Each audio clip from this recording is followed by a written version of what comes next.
పేరు వచ్చేసి కొమరయ్య అండి. నేను Kotari pipes regional head for Telangana.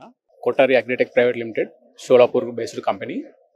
మా దగ్గర వచ్చేసి CPVC, SWR and UG agriculture total range of products ఉన్నాయి. సో మాకు బెటర్ ఏంటంటే ఐపీసీ ద్వారా మాకు మంచి ప్లాట్ఫామ్ దొరికింది మా ప్రోడక్ట్ ముందు తీసుకెళ్ళడానికి. సో మేము we're expanding our dealer distributor network in AP and Telangana.